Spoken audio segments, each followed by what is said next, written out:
All right, guys, welcome to part two of my interview with Dr. Sachin Patel. He's an amazing physician, practitioner, business coach, mentor, and we're going to get right into it. He's going to drop some truth bombs, some juicy wisdom that will really help you be successful in your medical practice, be successful in life, be successful in your health.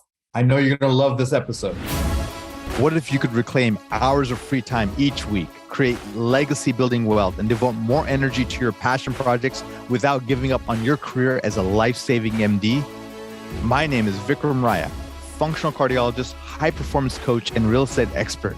And I'm here to give you the tools, strategies, and solutions you need to transform your life so you can unlock your limitless potential and achieve greatness, all the while freeing up your precious time.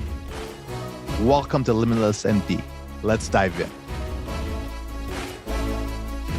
Do you take care of, when you're mentoring these doctors, is there different, models that you're sharing with them? Or do you recommend a lot of them to just leave and start their own practices? Well, there's so many different ways that, you can set up your practice. So I have a really simple business plan. It's only 4 sentences. Make it up, make it simple, make it with love. Okay.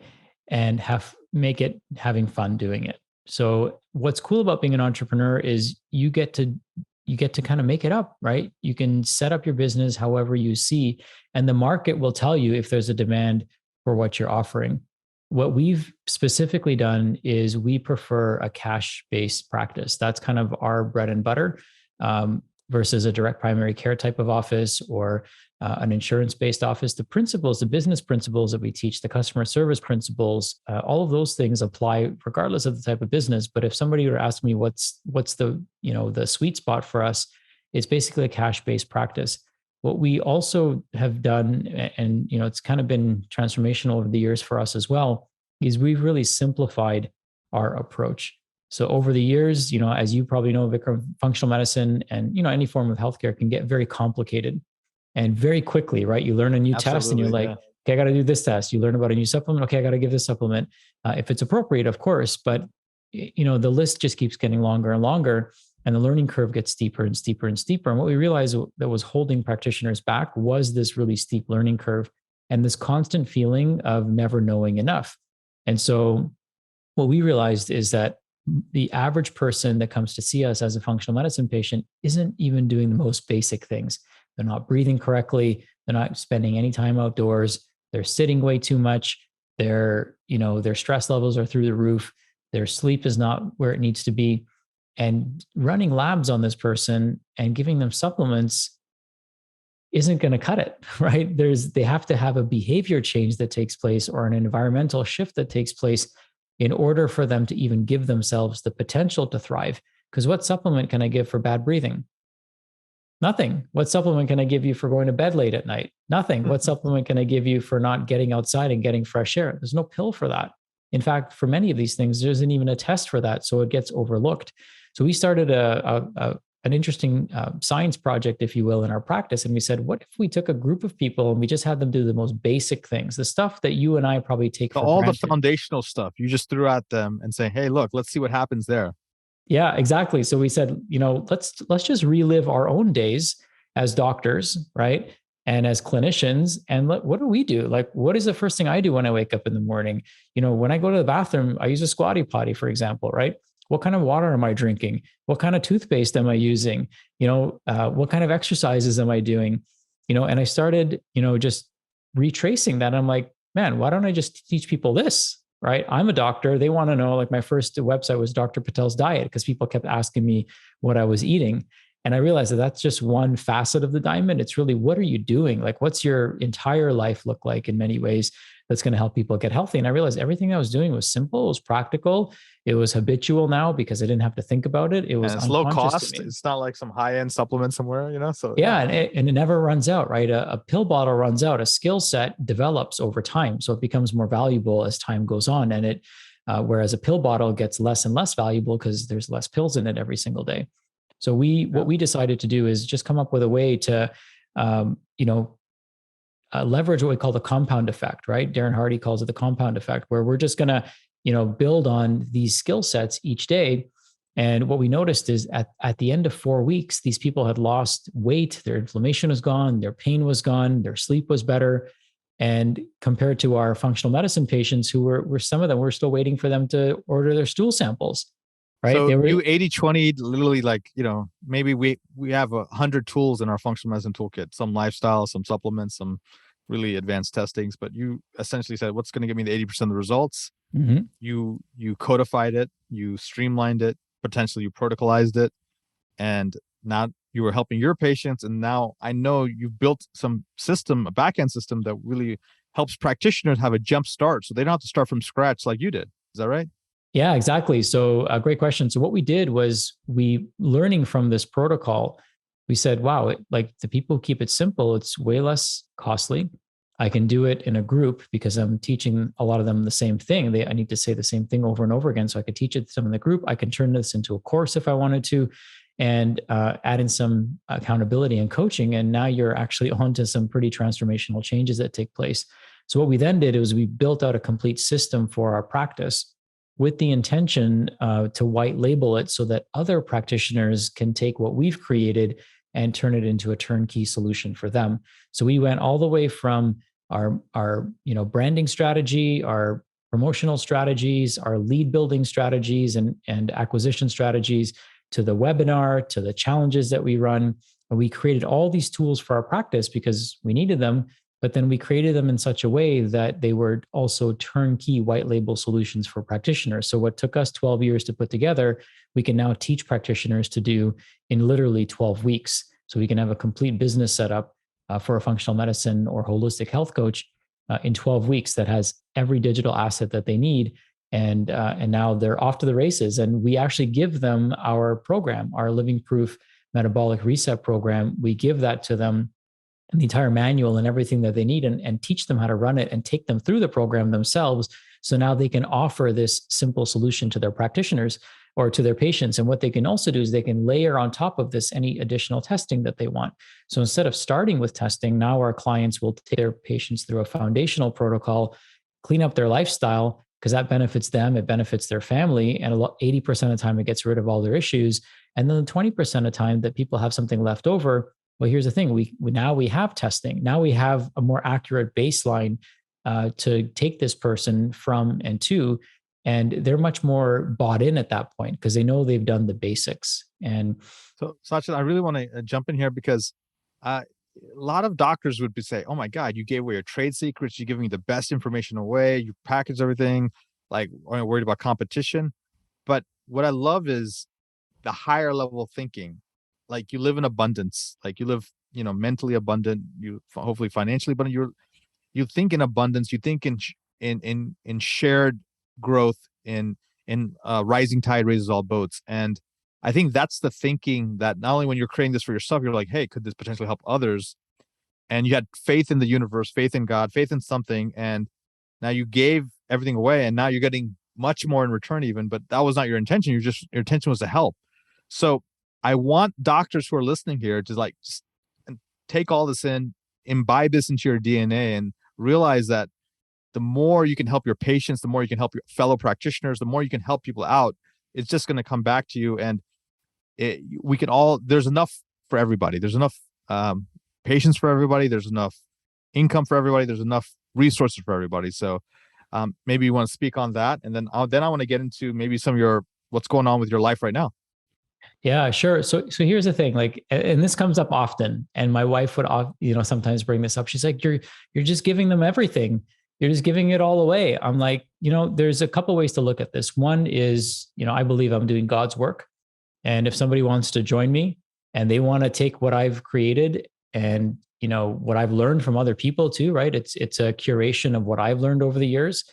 And they want to go and help people get healthy. Like, I'm not going to stop them from doing that. And, they may not pay me directly, but I believe in something called karmic currency. So karmic currency is, the currency of the universe, right? God didn't invent money. Humans invented money. But long before that, there was the universe has a way, and God has a way of keeping everything tabulated. So, if that ever happened, like if anyone ever wrongs me or I feel like I'm wronged, I'm like, you know what? There's a higher force that's dealing with this, that's taking care of this. So I don't get stuck in low level conversations like that. And what I try to do is just operate out of abundance and realize, hey, if somebody's taking what I've created and let's just say stealing it and using it, they're just helping people get healthier.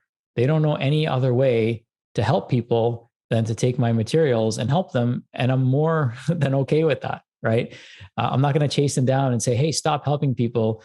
Certainly it's on them to come to the conclusion that, hey, it's probably good if there's an energy exchange that takes place, for a situation like this.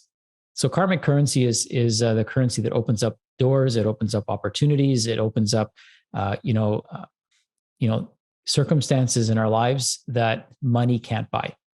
Right. So there's certain doors that have opened up that no matter how much money, I have, I can't open that door, but karmic currency opens that door for me. There's certain people that come into your life at the right time, not because of money, but because of karmic currency. And they're just placed in your life at the exact time that you need them. Yeah. And so, I'm more about that.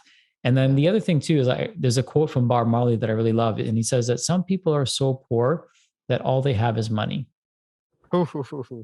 That's powerful. And that hits home, right? Because, growing up, we were under this impression in some ways that money buys us happiness because we didn't have a lot of money growing up. And I know that when I asked my parents to buy me something, like my first pair of Jordans, for example, and when I couldn't have them, I realized how upset I was. So I thought, if I have enough money, then I don't have to create this kind of pain for somebody else. But what happens after that? Right? What happens when you can walk into the mall and buy whatever you want? Right? Yeah. What happens when you can buy that dream car? Yeah. But then you actually don't want it anymore because you realize there's so much more to life and there's so much more than material things. Exactly. I was on a vacation with my family recently and I felt satiated in all aspects. Like I had enough time with the people I loved. I had any food I wanted to eat, experiences. And at the end of that month-long trip, I think I was itching to get back into my passion, my calling, my pursuit of giving back, of creating, and I think if, luckily you found your calling, I found my calling. And I think that's it, finding your passion, your purpose, your meaning, and then giving your energy and soul toward that, and then enjoying the fruits of that labor, and then obviously if the wealth comes, it's a tool, but it's not the end goal, right?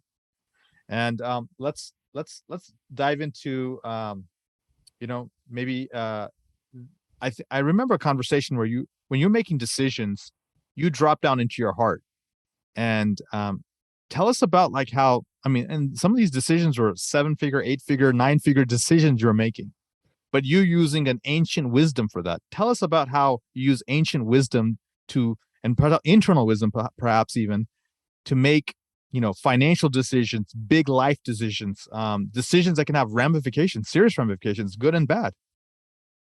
Yeah, absolutely. So, friendly reminder to everyone. I know, Vikram, you know this, but the first organ to develop is the heart. And so without a heart, none of the other organs in our body can develop because we don't have a circulatory system to get nutrients to the rest of our body. So our heart is something that we really need to lean into. And a device that I use specifically is called Heart Math. So Heart Math is a device that measures something called heart rate variability. And what that measures is a state of coherence that our nervous system is in. When we're in a state of coherence, which we can get to using breath and sound and relaxation techniques, we actually increase communication between the heart and the brain. And when we're in that coherent state, it allows us to make it allows us to be much more clear in our decision making. Now, what's really interesting about Heart Math is that you get real-time neurofeedback in terms of what's happening to your HRV and how coherent you are staying. So you can literally ask yes and no questions, and your heart will respond in terms of it either moves into coherence or it moves out of coherence. So I remember when I asked, and it gets you better at asking questions because you really have to get down to the essence of what you're trying to ask. So if you're stuck on a deal, or if you're stuck on, hey, is this something I should do? And you really don't know. Sometimes it's because we're trying to listen to our gut And I always remind people your gut's full of crap. So, really try to listen and lean in on your heart, because your heart and your brain are going to be the two organ systems that need to be in coherence, because they're going to take on the challenge and get the task done. You got to put your heart into it, right? You got to put your mind into it. You never hear somebody say you got to put your gut into it. So let's put those two organs into the arena and start asking questions and paying attention to the subtle neurofeedback that our body's giving us. So when the answer is yes, depending on how we ask the question, our coherence increases. When the answer is no, you'll clearly see the coherence start to go down and decline, because your body's trying to tell you no. Some of us might be familiar with muscle testing. So people like Tony Robbins and a lot of people that are operating at a high level, they know they're tuned so well into their body that we can ask them a question and their entire nervous system actually goes weak depending on if the answer is yes or no. And you can actually get very accurate results because your body is all knowing, right? It is quantumly entangled with the entire universe. So the entire universe lives in many ways inside of you, not just outside of you. So being able to, slow down, get into our breath, sink into it, and go into a state of coherence, and then start asking yes and no questions, we can really see if our heart and brain is into, moving forward, or if it's not. And it's a powerful way. Like it's something that I definitely use when I'm making bigger decisions. Right? I'm not going to use it for smaller decisions necessarily, but when you're eat the peanut butter jelly sandwich. Let me clip on my my heart math device. No, it's and some of the decisions you're telling me, you're making. People pray on it. They ask their mentors. They journal on it. But it's nice to have this additional modality where you're getting the answer from within. So that's pretty cool. And all the answers are inside of us. I truly believe that. We just have to get quiet enough and still enough, and sometimes use tools, like heart math, to really get that clarity that we need. So let's get into really, what's next for the amazing Sachin Patel. Well, I still don't know what I want to be when I grow up. So I'm still trying to figure that out. One thing that I've really leaned into in the last 2 years is breath work. So, I became a breathwork facilitator. So I've been doing a lot of breathwork training and coaching for functional medicine practitioners. We're continuing to expand our mentorship program. So we're taking now people through 12-week cohorts where we're helping them, go from zero to a full-on business and program and system in 12 weeks. And we're continuing to mentor people over the course of a year or more, where we help them, further develop their business, hold them accountable to a process, and help them gain more clarity in how they want to impact people. And then, that's a professional level. And then on a personal level, I want to spend more and more time with my son. He's turning 12 next week, so I'm super excited. Big man. Yeah, he's quite the Renaissance man himself, actually. And so he's a fantastic basketball player. He just learned Rubik's Cube. He learned how to solve a Rubik's Cube in less than a week. It's amazing how quickly he picks things up. And, spending more time with him, traveling more is something that I want to do, and really want to figure out how can I have the biggest impact possible. So we're always looking for, opportunities. I'm always looking for, stages to be able to get this message onto, just like this. So I appreciate this opportunity, to help more people awaken to that possibility of becoming their own best doctor. I want to wake up one day where there's no more work for me to do and everyone's healthy, happy, and whole again.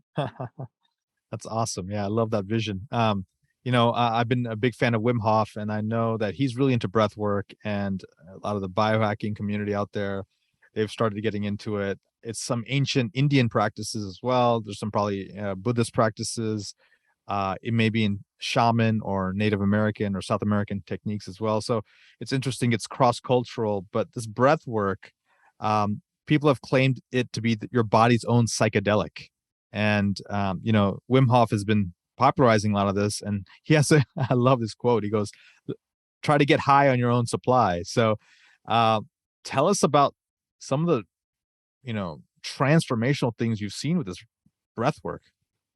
Yeah. Here's the cool thing. We all breathe, right? And so this is something that transcends race, gender, income. It's something that we all can only do in the present moment. You can't breathe into the future. You can't breathe into the past. And, what I love to help people do is I've been trained in a specific technique called the elemental rhythm, a breathwork experience where we actually take people through a guided breathing a protocol that actually gets them into altered states of consciousness. It's set to beautiful music. It's completely guided by myself or a facilitator. And then there's an integration that takes place afterwards where people come together and hold space for one another, because we really oftentimes will boil to the surface old trauma and emotions that we're holding on to. They say our issues are in our tissues, and there's no better way to move that energy, that life force, that prana, than actually breathing. So stagnation occurs over time, and that's where aches and pains and things like that develop. And breath work is, the force that really allows us to move this out of us, boil it to the surface, and then get rid of it. So I've seen, fantastic transformations in clients in just one 90-minute session. They're waking up to a whole new set of possibilities. They have a business breakthrough they've been looking for. They have a relationship breakthrough. They have a self-awareness breakthrough that they've been trying to find and identify, and it finally boils to the surface, so they're able to address it head on. And one thing I share with people is that breath work is like taking the stairs, and psychedelics and plant medicines is like taking an elevator to the top of the mountain. And the view is so much better. You'll get the same view, but the view is so much better when you climb to the top versus take the elevator to the top or get dropped off on a helicopter, right? The journey and the process of getting you value it a lot more too. Exactly. Right. So both are available to us. I mean, breathwork is available to everyone watching this. You can find breathwork trainings, and maybe we can share the link of the video I shared with you. And you can put on a set of headphones, go through the process, and it's transformational. Plant medicines can also be transformational as well. So, I've had people do plant medicines and then do breath work and say the breath work was more effective for them than the plant medicines were. So when we bring you back on our next podcast, we'll talk about the plant medicines. But guys, you heard it from Sachin. He's willing to share with us his breath work strategies. So I'll include that YouTube link, if that's okay with you, to the audience, so maybe they can experience your expertise in guiding people through that transformational journey. So thank you for that. Thank you, Vikram. Yeah. So as we wrap up here, I definitely want them to learn more about, either if they're a physician and they potentially want to learn about your perfect practice, I want you to share with them the best way, but otherwise any other resources you can provide. But let's talk about this. What's the number one thing of advice you can give to doctors right now who are in some kind of transitional phase? They're either going between one form of medicine to another, maybe doing some kind of side hustle or business, or maybe pivoting to something else completely different. What's a sage piece of advice you can give them? The best advice I can probably give is the advice I wish I received and then took. Getting good advice is one thing, but taking it's the other. Is find a mentor. And these mentors can be actual people, right? Like yourself and myself, or it could be a book. It could be a video. YouTube has some amazing videos on there from people like Jim Rohn, people who are no longer with us. So find somebody in your industry, ideally, who is doing what you'd like to do, and get them to help you. Many times they're going to be happy to give you free advice or guidance, and sometimes it might involve hiring them. But that's probably the best advice I could give somebody is to have somebody hold your hand through the process. There's 3 things that everyone needs to succeed on a journey. They need a roadmap. They need a guide or a sage, somebody who's been there and can show them the way faster, more affordably, with less pain. And they need a community. So you need a roadmap, a guide, and a community. And if you have those 3 things, you're essentially setting yourself up for maximum success and maximum speed. There's this old proverb that says, if you want to go fast, go alone. If you want to go far, go together. And I believe hiring a mentor and finding a community helps you go far and fast, which is not always available to us. So finding the mentor and community that can support you is going to be your fastest way to success. Guys, that was awesome. I really enjoyed this, Sachin. This is, guys, you may want to listen to this episode a couple of times. Tons of information. We ran the gamut from his early life as a young entrepreneur barber to a beautiful quotation regarding stem cells and how we have pluripotent potential. instead of being boxed into one personality, have a fluid identity, right? And allowing this cosmic currency to support you as you just try to do good for everybody, and don't worry about whether it's going to come back to you or not. And I love how he ended with just 3 key principles of success: a roadmap, which is a business plan, a blueprint, some kind of strategy, a guide, mentor, or coach, and finally a community. If you have all 3, you're unstoppable. So how do people get to know more about you? Where can they get into your ecosystem? How do they get to work with you, my friend? Well, thanks for asking. So they can certainly follow me on social media. We'll probably share the links for them. Facebook is where I do a lot of my thought and idea dumps, so you can follow me there. You can also go to perfectpracticementorship.com, and you can learn more about our mentorship programs.